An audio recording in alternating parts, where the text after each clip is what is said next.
tiga dimensi arkeologi, three dimensional arkeologi. Ada bentuk, ruang, dan waktu. Ya, bentuk itu katakanlah tokoh ya. Ya. Ruangnya misalnya disebut tadi ada Mesir, Babil, Geografis disebut. Waktunya itu sudah mulai sebenarnya ada diperkirakan, tapi ya harusnya bisa diteliti secara detail. Nah, artinya kalau mau mencari kaum Samud, lebih tua dari bangsa Nabatea. Nah, perkiraan saya di bawah bangunan-bangunan itu ya, atau lebih ke dalam lagi, itu akan ketemu kaum Samud. Nah, dan itu bukan hanya Quran ya, tetapi juga Nabi Muhammad juga sudah melakukan kunjungan ke sana sebenarnya. Iya. Beliau sangat menangis dan menganjurkan berjalan cepat lah. Pasti Rasulullah punya alasan tertentu. Iya. Wah, itu termasuk kisah-kisah tadi itu. Iya, jadi kalau mau mengambil ibrohnya, kebetulan untuk kaum Nabi Samud itu masih ada di dalam tanah sebenarnya. Oh gitu. Yang harus melakukan ekskavasi tadi ya.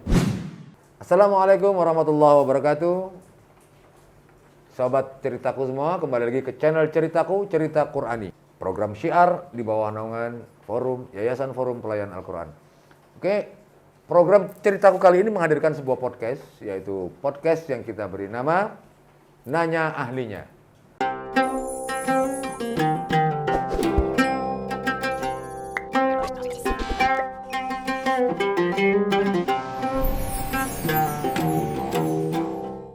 Kali ini kita ada di part ketiga dari 3 part bersama Bapak Dr. Ali Akbar, seorang arkeolog penggagas arkeologi Al-Quran.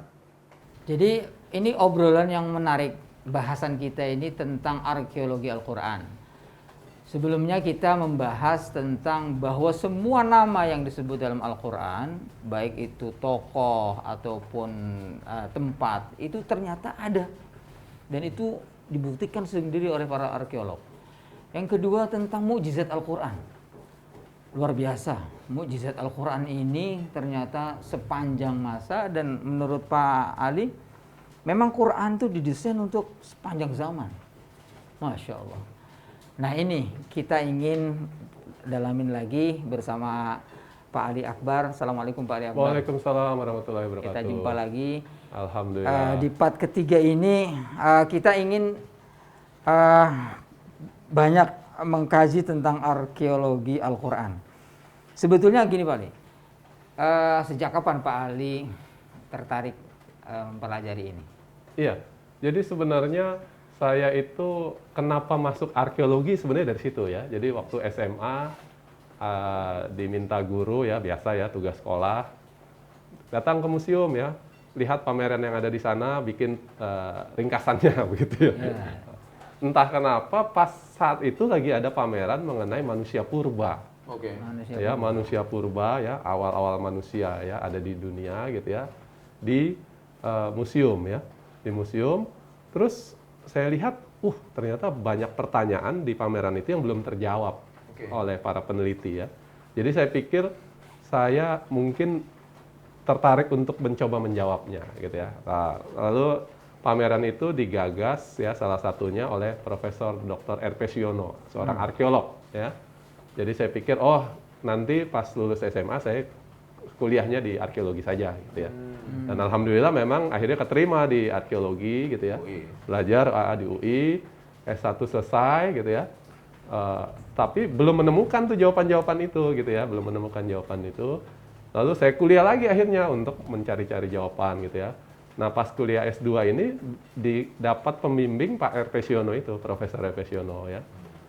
Sampai selesai S2 belum terima juga ininya jawabannya. Masih gitu penasaran ya. terus semuanya. Terutama tentang manusia purba, tentang tokoh-tokoh yang kita sebut sebagai nabi begitu ya.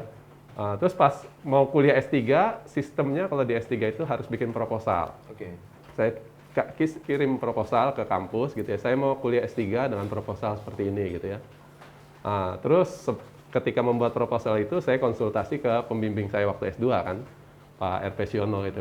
Terus beliau bilang, kalau judul proposalnya begini nggak ada yang bisa bimbing, dia bilang gitu. Belum ada yang mengembangkan, dia bilang. Saat itu sudah apa itu proposalnya? Mau masuk S3. Tentang apa itu? Tentang ya nabi-nabi dalam Al-Quran.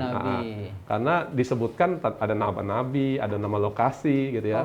Sementara arkeologi itu ada mengenal dimensi ya, 3 dimensi arkeologi, three dimensional arkeologi. Ada bentuk, ruang dan waktu. Ya, bentuk itu katakanlah tokoh ya. Ya. Ruangnya misalnya disebut tadi ada Mesir, Babil, Geografis ya. geografis disebut. Waktunya itu sudah mulai sebenarnya ada diperkirakan, tapi ya harusnya bisa diteliti secara detail. Belum dibukukan secara resmi ya, belum diteliti. Nah itu saya coba ini, cuma menurut beliau belum ada ininya ahlinya. Coba datang ke Ciputat ya, di situ tuh jago-jago. Win. Ya pokoknya ada beberapa di sana yang saya ke sana juga. Wah, kalau tema seperti ini nggak ada ahlinya Pak, gitu ya.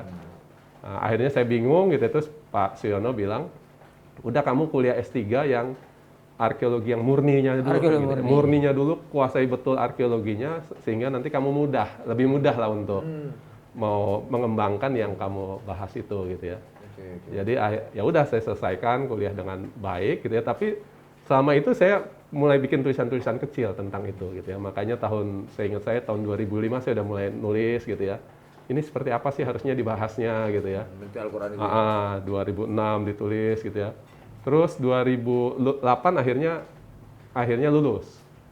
2008 dan 2010 mulai memberanikan diri menulis di 2010 ada tulisan lagi tapi yang persis arkeologi Quran itu di 2012 ya di jurnal ilmiah. Saya kasih judul Quranic Archaeology as a knowledge branch of archaeology. Jadi saya bilang ini bisa jadi cabang ilmu arkeologi. Dan itu bukan suatu yang mengada-ngada karena di negara lain ya itu sudah ada yang namanya biblical archaeology. Bible. Dan Bible itu sumbernya adalah Perjanjian Lama dan Perjanjian Baru. Dan uskup-uskup ya, pendeta-pendeta itu dari tahun 1600-an yang tercatat ya. Sebelumnya pasti udah ada ya, 1600-an sudah nulis bahwa dengan membaca Genesis ya, kitab Kejadian ya, itu bisa diperkirakan kapan bumi terbentuk. Kapan Adam diturunkan ke dunia gitu ya. Kesimpulannya adalah 4004 sebelum Masehi. Sampai tanggalnya ya 23 Oktober ya. Gitu. Hari pertama 23 Oktober, misalnya gitu, hari kedua 24 Oktober dan seterusnya. Nah, tapi kan ya silakanlah itu kawan-kawan yang menggunakan Bible. Lalu yang menggunakan Quran siapa? Berarti sejauh ini di dunia belum ada apa istilahnya Pak Ali? Quranic archaeological Al-Quran. Ya, arkeologi Al-Quran. Itu belum ada. Belum, saya browsing pakai mesin pencari apapun nggak ketemu itu. Ya. Kalau menurut maksudnya saya yang sebagai ilmu ya, sebagai ilmu. Ya. Ini tugas kita, Pak Azhar. Ya. Gimana? Maksud saya gini. Yayasan Pelayan Al-Quran ini bisa bukan membantu apa ya? Kita mungkin bisa bekerja sama sambil kita belajar.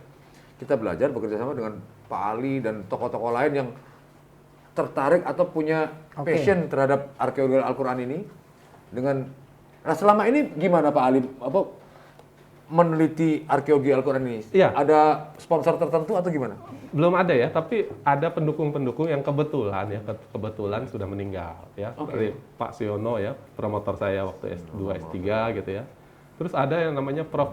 Umar Anggara. Kepala LIPI. Beliau ya kepala LIPI ya. Pernah membaca tulisan saya, lalu kita pernah ketemu ya. Beliau bilang, "Pak, ini terus dikembangkan, Pak," gitu ya. Saya pernah membahas ini, tapi kan saya bukan arkeolog, dia bilang gitu. Beliau setelah saya lihat-lihat ya, beliau ternyata pernah menulis di bukunya Pak Siono. Arkeologi. Pak Umar, saya juga nulis di buku ini gitu ya. Ini kumpulan tulisan gitu. Tapi waktu itu belum kenal. Iya, Pak Umar memberi judul yang bagus sekali. Archaeological Finding Revealed Some Quranic Historical Narration. Masya Allah. Jadi Pak Umar menulis di forumnya arkeolog, wahai arkeolog, ada loh bukti-bukti arkeologi ya. Yang kalau Anda mau cari sebenarnya bisa gitu ya. Artinya ini tantangan iya. oleh Pak Umar kepada para arkeolog ya. Masih ada Pak Umar. Hah? Pak Umar udah meninggal. Kepala LIPI ya, yang mengetuain tafsir ilmi itu. Beliau masih? Sudah. Sudah almarhum. Allahumma yaghfir. Ini sejauh ini kan sudah ditantang oleh Prof Umar tadi. Iya. sejauh ini apa selain Pak Ali ada arkeolog lain yang tertarik dengan Quranik? Belum terlalu ya. Archaeological. Dan arkeologi, pendekatan arkeologi Quran itu butuh ilmu-ilmu lain. Oke, pasti. Ya. Ilmu-ilmu lain. Jadi semakin banyak ilmu lain itu semakin bagus. Semacam geologi. Iya, jadi misalnya tentang Nabi Lut ya, Nabi Lut yang kaumnya dibolak-balikan itu peristiwa geologi. Geologi, likuifaksi dan sebagainya. Ya, terus kemudian misalnya Nabi Yusuf ya, yang ada nanti akan ada kekeringan segala gitu ya. Yep. Itu ahli klimatologi, Iya, pasti. perubahan iklim segala ya. Nah, jadi arkeologi perlu ditemani. Ya, perlu ditemani oleh berbagai kita kerja bareng lah. Ahli-ahli yang lain lah. Kita kerja bareng itu satu ya. Nah, menariknya adalah arkeologi itu punya metode ya. Sebagai ilmu dia punya metode. Metode yang pertama adalah studi literatur. Oke. Kita baca teks ya. Nah, dengan membaca teks Al-Qur'an itu ternyata pengetahuannya udah banyak sekali yang kita peroleh. Hanya baca Hanya teksnya baca di saja. rumah masing-masing. Teks. Di rumah masing-masing, di tempat masing-masing. Bisa diperjelas itu Pak Ali gimana? Iya, yang tadi misalnya Tentang kita suhuf ya, kata suhuf, iya. itu budaya menulis yang pertama memang di Mesir yang terkait Nabi Musa dan di Mesopotamia terkait Nabi Ibrahim. Masya Allah. Besi ya, kosakata besi terkait Nabi Daud, ya seperti itu. Tahunnya 1800. Seribuan. Dan itu sesuai identik dengan penelitian arkeolog masa kini. Iya, betul. Iya. Seperti itu ya. Jadi Itu dari kata doang ya? hanya dari kata saja ya. Nanti bisa ditelusuri ya. Kosakata kaum ya, nanti terkaitnya ya dengan Nabi Nuh ya. Masya Allah. Kosakata kota ya, sudah mulai menjadi kota itu Nabi Hud. Kotanya berkembang lebih lanjut menjadi istana itu nantinya ada di Nabi Soleh gitu ya. Masya Allah. Ya. Sesuai dengan sejarah. Ya sesuai. Ya seperti itu. Nah itu metode yang pertama dari arkeologi adalah studi literatur. Membaca teks ya. Oke. Akan menghasilkan pengetahuan. Akan lebih menghasilkan pengetahuan lagi kalau melakukan observasi atau survei ke lokasi. Lokasi yang udah ditemukan. Dan Al-Quran banyak sekali menyebut Fasiru datanglah, fil ardi. ya, kunjungilah, gitu ya. Fasiru. Jelajahilah, Iya. ya, dan lihatlah bekas-bekas. Iya. Nah, metode arkeologi yang ketiga ya, ini memang agak mahal ya, karena kita selain melihat langsung ke lokasi juga ada nggak yang di bawah itu ya, baik di bawah tanah maupun di dasar laut. Itu namanya metode ekskavasi. Kalau sampai ke situ itu lebih banyak lagi pengetahuan yang diperoleh. Nah, yang itu ada yang kaum Samud itu misalnya di Mekah. Itu kan konon masih tertimbun. Iya, jadi begini. Kalau kita pakai metode arkeologi yang pertama, studi literatur disebutkan tentang kota kaum Samud yang konteksnya adalah Nabi Soleh, Al-Hijr ya. Surah Al-Hijr ya. Walaqad kadzdzaba ashabul hijril mursalin.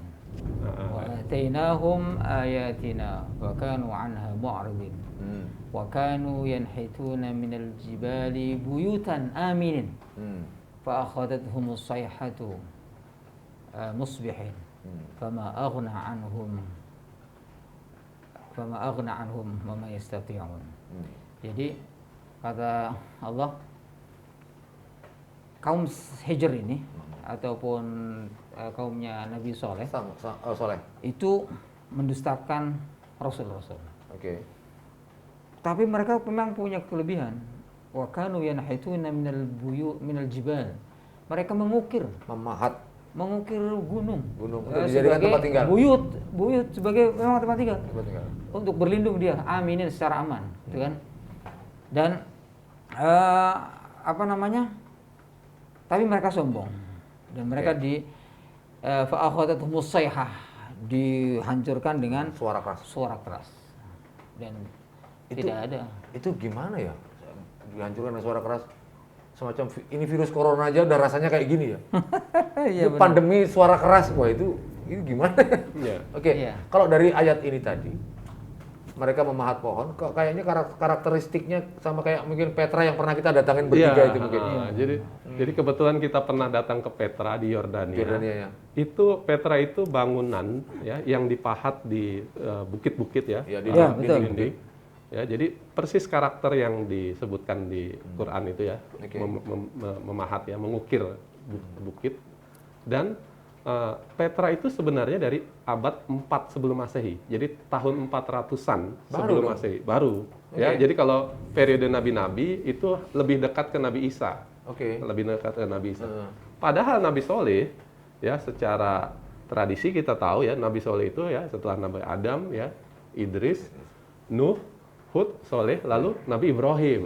Nabi Ibrahim ada di budaya Mesopotamia. Mesopotamia yang mengenal huruf. Mesopotamia paling tua mengenal huruf itu 4000 sebelum Masehi. Oke. Katakanlah Nabi Ibrahim 3000 sebelum Masehi katakanlah ya. Maka Nabi Soleh harus lebih tua dari itu. Otomatis ya. Otomatis ya. Jadi Nabi Soleh itu bukan nabi kelas-kelas 500 sebelum Masehi. Itu nanti sudah dekat ke Nabi Daud yang 1000 sebelum Masehi. Lalu anaknya Nabi Berarti di Sulaiman atas 500 tahun lah pokoknya. dia harus di atas 2000 Itu sebelum 2000? Masehi. Kalau Nabi Soleh. dari Al-Qur'an Di atasnya Nabi Yusuf, di atasnya Nabi Iya. Musa. itu bukti apa atau apa ya? Semacam pertemuan apa yang Nah, jadi yang sudah ditetapkan sebagai situs bahkan diakui oleh UNESCO sebagai World Heritage ya, warisan budaya dunia didaftarkan oleh pemerintah Arab Saudi, itu adalah bangunan yang muda sebenarnya. Oke. Bangunan yang di dokumen itu, di dokumen resmi yang diajukan ke UNESCO disebut ini adalah bangunan abad ke-1 sebelum Masehi yang merupakan ya, kota Madain Saleh itu adalah merupakan kurang lebih kota kedua terbesar bangsa Nabatea. Nomor satunya adalah Petra. Jadi itu memang karakternya sama. Iya, Karakternya sama. Nabatea, Karakter iya. Nabatean ya. Nah, artinya kalau mau mencari kaum Samud lebih tua dari bangsa Nabatea. Oke. Nah, perkiraan saya di bawah bangunan-bangunan itu ya, atau lebih ke dalam lagi, itu akan ketemu kaum Samud. Berarti harus ekskavasi. Ekskavasi. Nah, itu lagi. metode arkeologi yang ketiga, Yang ketiga. memang butuh banyak waktu, butuh banyak tenaga ya, Pasti. butuh banyak dukungan. Iya, iya, iya. Tapi begitu Quran menyebutkan itu pasti ada. Insya Allah pasti. Dan itu bukan hanya Quran ya, tetapi juga Nabi Muhammad juga sudah melakukan kunjungan ke sana sebenarnya. Ya, Oke. pada saat melakukan Tabuk. perang Tabuk. Iya, iya. Beliau ke utara, ya. beliau ke utara ya. Lalu sempat berhenti sebentar di situ ya. Yang kurang lebih gimana redaksinya Pak Zarkasi? Iya, beliau sangat menangis dan menganjurkan berjalan cepat lah, berjalan cepat. Ketika melewati Madain Saleh itu. Karena jangan sampai kita ada di situ tidak ada manfaat, tidak ada ini. Kalau nggak ada manfaatnya mending pergi. Nah kita kan ingin ada manfaat. Yap. Jadi boleh kita ke sana asal ada manfaat agar kita menguak, memunculkan kembali, menarasikan bahwa kejadian ini dulu seperti ini. Sehingga apa? Menjadi ibrah, menjadi pelajaran. Itu yang penting. Jadi kalau nggak ada tujuan yang ke sana, Rasulullah mengajarkan udah jalan cepat aja. Kalau tidak membekas dalam hatinya, udah jangan lama-lama di situ. Iya. Iya. Pasti Rasulullah punya alasan tertentu. Iya. Wah, itu termasuk kisah-kisah tadi itu. Iya, jadi kalau mau mengambil ibrohnya, kebetulan untuk kaum Nabi Samud itu masih ada di dalam tanah sebenarnya. Oh gitu. Yang harus melakukan ekskavasi tadi ya. Karena yang muncul yang masih kelihatan di permukaan itu adalah Bukit bukti yang tertinggi. bukti yang muda. Oke. Bukti yang abad-abad 2 ya abad 1 sebelum Masehi ya. Yang masih sejaman dengan Petra yang lebih dekat Oke. tadi saya bilang ke Nabi Isa, bukan ke Nabi Soleh. Iya, kalau satu Masehi berarti zaman Nabi Isa ya? Iya, Nabi Isa. Oke. Kalau memang itu tertimbun, seperti teorinya itu tadi tertimbun, artinya ini adalah puncak dari bukit tertingginya gitulah gitu. Iya, gitu jadi kali ya. dalam arkeologi itu kita mengenal ada namanya situs ya, situs. Situs itu lokasi di mana pernah manusia beraktivitas. Oke. Tapi ada juga istilahnya multi component site. Oke. Situs yang sudah dihuni berkali-kali. Jadi di atas ini ada situs, kita sebut itu situs. Tapi kalau kita meneliti ke bawah itu masih ada peradaban lagi sebenarnya. Itu dan, mungkin- dan jalur itu memang dilalui oleh Nabi dan Nabi bilang di sini Iya. ada. Iya. Oke. Dan jalur itu masih dilalui. Iya. Oke, kalau itu tertimbun mungkin ada aktivitas geologi zaman dulu seperti gempa atau apa Bisa yang jadi menimbun itu. Bisa karena jadi. itu lurusannya ya, terusannya itu laut mati terus ke Itu- Aqabah kalau nggak salah ya. Iya, daerah lempeng patahan. Iya, itu yang proses terbentuknya laut mati aja kan geser. Iya, dulu. gesekan lempeng apa itu. Nah, itu juga gempa dari lempengan itu juga yang membolak-balikkan kaum Lut itu karena satu garis itu mungkin ya. Ya, jadi ketika kita berkunjung ke sana itu Allah hanya ingin beritahu boleh ke sana agar kamu dapat pelajaran. Iya. Aku bilang, jadi fangzur kaifa kana aqibatul mukadzibin. Itu orang-orang yang mendustakan. Makanya dalam Al-Hijr ini fama aghna anhum ma kanu yaksibun. So, mereka sepintar apapun nggak bisa menyelamatkan mereka. Yep. Nggak bisa menyelamatkan. Jadi, nah ini kita sudah mulai congkak nih dengan teknologi kita yang sekarang nih, ya kan? Nah, dengan kita ke sana, jangan sampai kita begitukan sama Allah, gitu loh. Jadi makanya kita ingin mendukung ini Pak Ali ini melalui arkeologi Al-Quran ini. Saya kira ini gerakan yang atau apa kita sebut sebagai ilmu ya, ilmu tersendiri ini arkeologi Al-Quran. Yes. Dan kita bisa bantu dan kita bisa dukung. Dan saya tuh heran sampai sejauh ini sekian tahun Pak Ali meneliti sendiri. Padahal ini manfaatnya buat umat itu, Masya Allah, luar biasa sekali. Kenapa nggak ada yang mendukung? Maksudnya mungkin ada, tapi dalam volume kecil mungkin ya. Iya. Kita Ya, perlu kalau semua orang tertarik pasti tertarik. Iya. Tapi bagaimana memulai? Bagaimana cara membantu Pak Ali? Ini yang perlu kita pikirkan. Dan penelitian itu bukan hal kecil ya. Oh, Apalagi sampai metode ekskavasi tadi, wow. Ya. Ini terus terang ada pertemuan hari ini ya, wawancara seperti ini ya, inisiasi dari Forum Pelayan Quran tuh. Ini bukan wawancara, ngobrol-ngobrol aja. Ngobrol-ngobrol ya. Itu ngobrol santai, Iya. ngopi-ngopi. Tapi dari intonasinya, dari gesturnya ini ketertarikannya luar biasa. Jadi saya berharap justru dari forum ini ya, dari yayasan ini yang bisa menjadi penggerak, menjadi motor, Amin. ya, jadi garda terdepan ya. Amin. Kita siap support ya. Nanti kawan-kawan juga kita bisa kerahkan ya. Wah. Dari berbagai ilmu juga ya. Gini Mas Sakit. Tapi ya perlu wadahnya perlu. Nah kebetulan Yayasan Forum Pelayan Al-Quran ini sudah punya program ceritaku atau cerita Qurani. Tinggal kita tambahkan semacam apa ya? Ekspedisi arkeologis mungkin atau ceritaku aja. Ekspedisi ceritaku, ekspedisi cerita Qurani. Nah, bendera ini insya Allah akan bisa menaungi aktivitas arkeologi Al-Quran. Karena seperti yang dibilang Pak Ali tadi, nggak cukup seorang arkeolog, butuh geolog, butuh astronom mungkin, butuh apalagi ahli-ahli yang lain untuk mendukung terungkapnya teks-teks Al-Quran yang selama ini belum benar. Saya kira begini Pak Ali, kami ini memang khidmatul Quran, namanya pelayan Quran.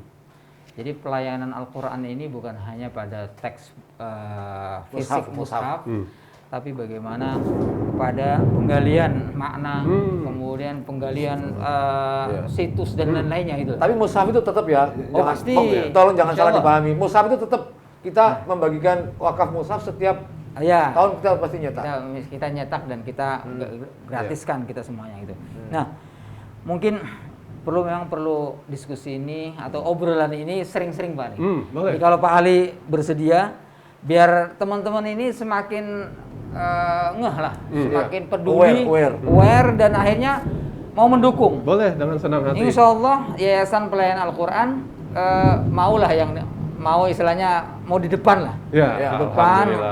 Jadi nanti kalau teman-teman itu mau mendukung Pak Ali untuk mewujudkan ini, ya melalui Yayasan Pelayan Al-Quran, nanti kita akan diskusikan lagi. Tadi usulan bagus tadi usulan tadi. Ekspedisi ceritaku. Di situ nanti ada ekspedisi geologi, ada ekspedisi arkeologi. Oh iya, ekspedisi ekskavasi kaum Samud misalnya. Kota kaum Samud. Di Madain Saleh. Masya Allah. Nah, saya berharap semoga di antara penonton-penonton kita, di antara sahabat-sahabat ceritaku ini pasti ada dan banyak yang akan begini. Insya Allah. Nanti kita rumuskan mungkin Pak Zar dari Yayasan Al-Quran gimana membuka gimana ya pola atau formula apa yang akan jika ada penonton kita yang akan mau mendukung ini, kita susun formulanya gimana nanti. Insya Kita Allah. sampaikan di next Insya Allah. upload mungkin insya Allah. Baik, Insya Allah. Makasih banyak nih Pak Ali. Sama-sama, Makasih saya Pak Ali. senang Wah, sekali nih. saya banyak sekali ilmu ini dapatnya nih. Dapat kopi, dapat ilmu. Ini arkeologi Al-Quran ya, teman-teman sahabat ceritaku. Jadi mohon doanya. Ini semua karena Allah semata.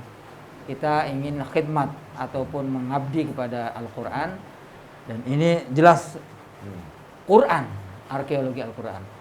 Semoga dengan kita bersilaturahim podcast yang seperti ini ringan, tapi insya Allah Allah akan catat ini sebagai kebaikan yang luar biasa. Amin. Amin. Dan Allah akan dukung semuanya itu Allah.